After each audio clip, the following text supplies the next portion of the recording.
really stressing this new location every... Wow, I'm really stressing this new location every video idea, huh? Hello. So, I just released my, 95th video on YouTube, and I realized I may want to start introducing myself at the beginning of videos, so that's what I'm doing today. Hello, my name is Kyler, and I'm a mess. As in, my channel is a mess. We have lots of things. We have reactions to books. We have compilations of me reading books that have like certain categories. We have parodies of songs related to reading books. We have Degrassi related content. More coming soon. I have an idea which I hope to pursue and release soon. So we have a vlog for Disney coming up. We have lots of things on this. Thank you so much for coming here. If it was by accident or if it was intentional. Thanks either way. And today, okay. This is the 5th video of a series where I react to the book and movie of a book. I don't really know how to say it, but yeah. I have done a few in the past. I'll link the playlist right now, but yeah, I started off with A Man Called Ove, watched the movie, read the book, then went to Miss Peregrine's Home for Peculiar Children, followed by The Perks of Being a Wallflower, followed by Hello, Goodbye, and everything in between. In the videos, I talked about differences between the books and the movies, and I also determined, in my opinion, what was the superior. So, yes, check out those other videos, and this video is the 5th video in the series where I'll be reading the book and watching the movie of The Giver by Lois Lowry. I have already read the book, so this video is just going to be me talking about the book.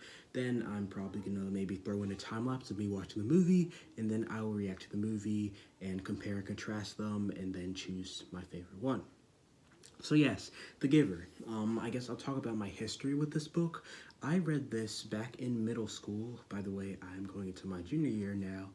And we had little book clubs that we made inside English period.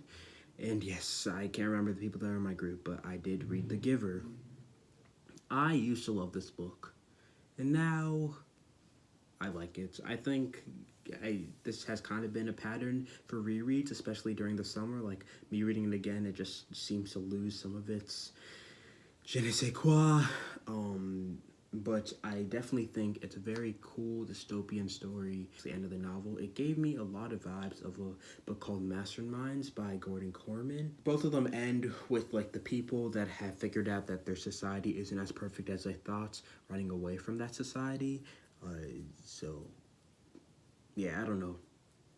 I just thought I'd let you know about that, but yes. Yes, okay, so why didn't I like it as much?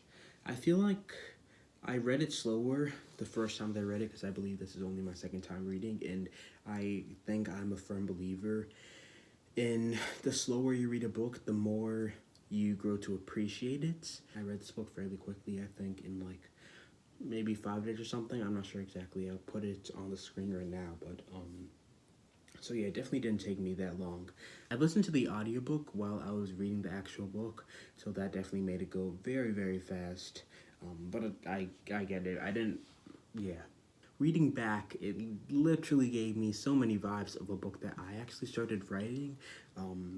In my book as well, there's some kind of ceremony that happens, not a ceremony, but like something that happens when somebody turns a certain age, and that like influences their future in their society. It is different, but like, yeah, it did. Definitely, I could feel there were things in common. I guess I'm kind of wondering if somebody before Jonas has tried to escape the society and maybe done it successfully, because the Giver has the memory of the sled, right? And the sled is there when Jonas gets out of the society. So like, obviously memories are passed down. So there was some point where either a past giver or a past giver experienced somebody else on the sled. So yeah, I don't know. That was kind of interesting to me. I guess in the audiobook it incorporated some music. I would not say I liked the music, but I think it was a good idea to add it. If the music was changed, I think that'd be even better. I read a book recently during the school year called The 5 People You Meet in Heaven, and I listened to the audiobook of that, and that also incorporated music. I did like that music in that book, so yeah, I guess I recommend that audiobook. I don't know. For some reason, I just am getting so shy in front of the camera today. Like, I don't even want you to see me. I don't even want you to see me. I don't know why, though, because, I don't know, I've wanted to film this video for a while. I mentioned that I was filming it, and a vlog that I filmed last Thursday, it's Monday now, and I said that I was going to film this video after that video, and I never did, so I wanted to film it now. But now that I'm here, I just am at a loss for words, which is pretty ironic if you ask me. I don't know. I feel like maybe like a lot more could have been done. I guess I kind of just remember a lot more happening and it not being so fast-paced. I'm not sure if it was fast-paced or if I was just reading it fast. Maybe a mix of the two. I definitely should have written notes before making this video. Bad look. Definitely.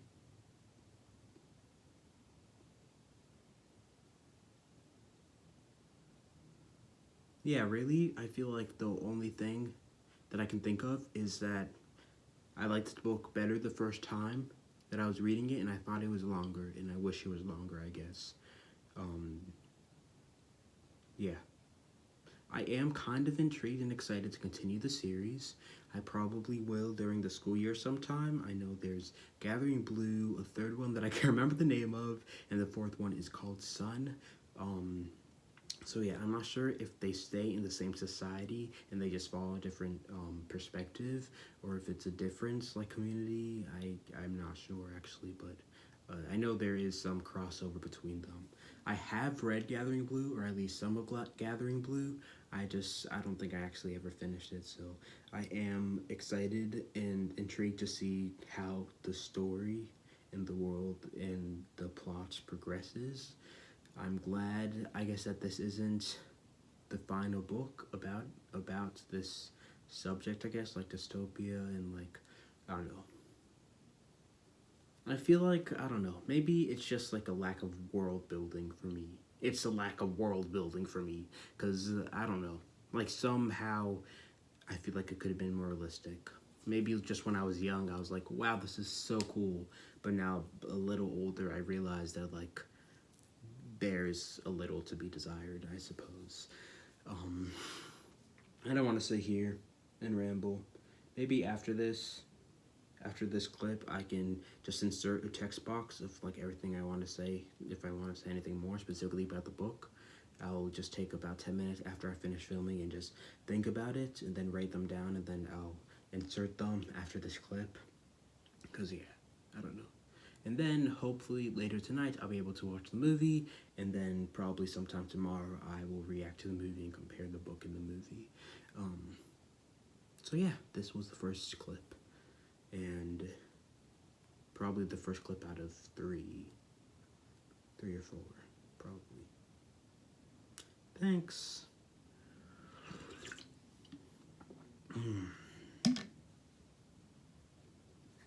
Okay. Bye. Hey, Fuser Kyler, this is just musings for the Giver video. You don't have to put this in the actual video, but you can just add a text box. So basically, I just want to say, I like the concept how in the Giver, they say, we thank you for your childhood. I feel like childhood plays a very large role in like our development as like people, right? But we don't even acknowledge it all that much. That's a good idea. I wish somebody thanked me for my child, because, yeah, it literally shaped so much about us. It's literally the beginning of our lives, how we start off. So, yeah, very interesting concept. I'm going to keep the video rolling just in case I have something else to say. Yeah, I don't remember the movie that much. It's been a minute since I watched it. As you know, I'm pretty sure Anne Marie, or whatever his daughter was named, is played by Taylor Swift in the movie. And I already know that means that she's going to have so much of a larger role than she actually has in the book. She's only mentioned a few times, so yeah.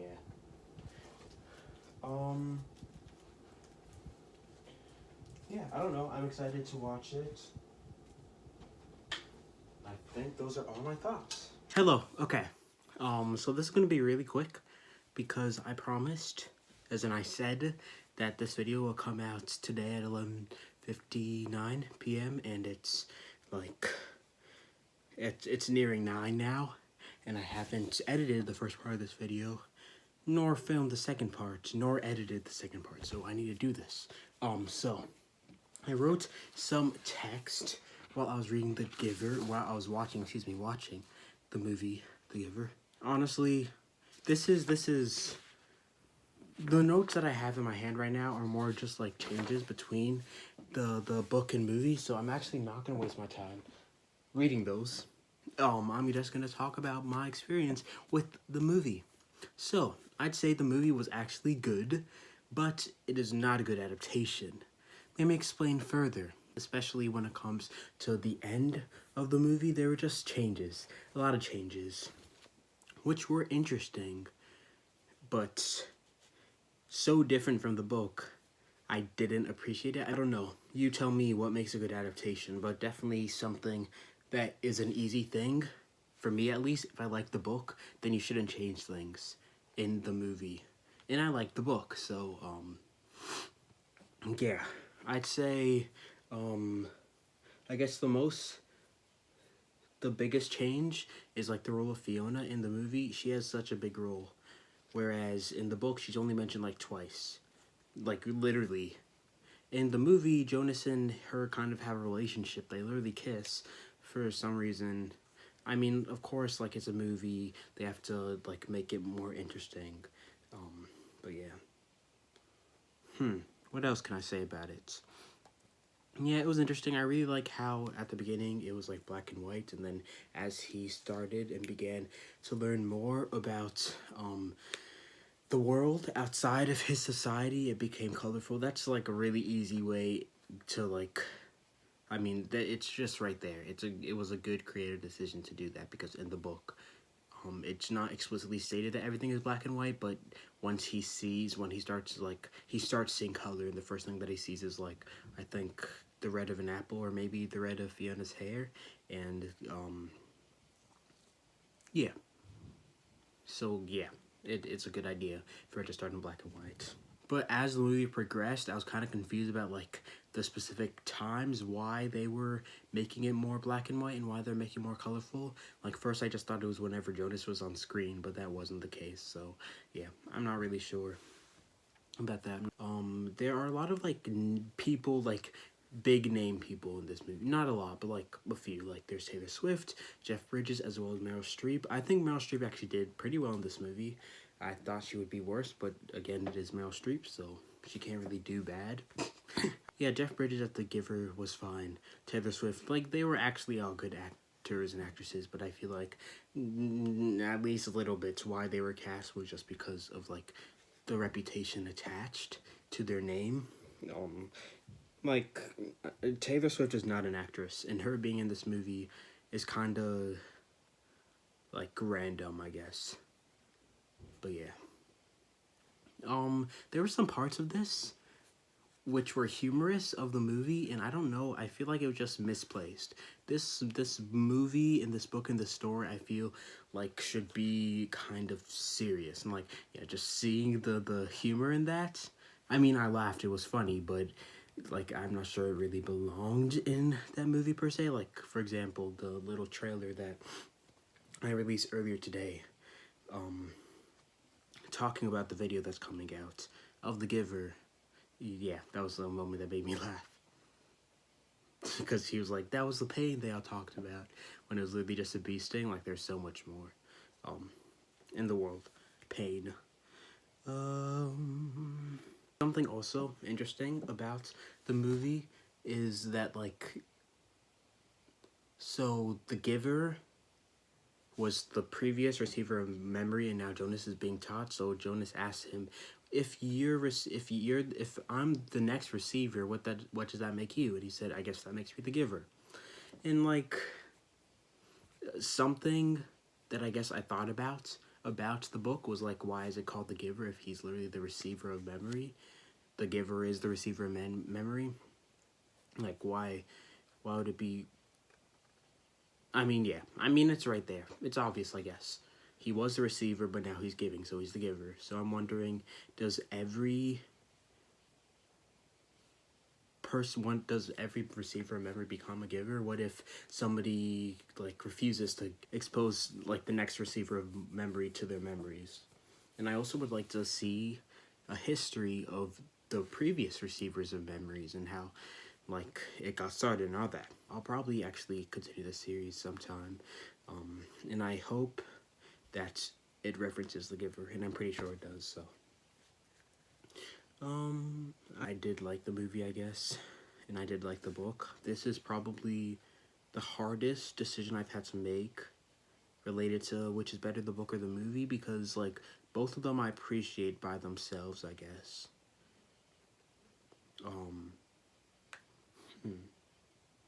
Yeah, I would say that the book is better. It holds more emotional value and appreciation, because yeah, I read this back in middle school for the first time. I had also watched the movie, but what's funny is that I literally forgot entirely about the ending of the movie. So I was like, what is happening at the end of the movie? Because it's so much different, so much different,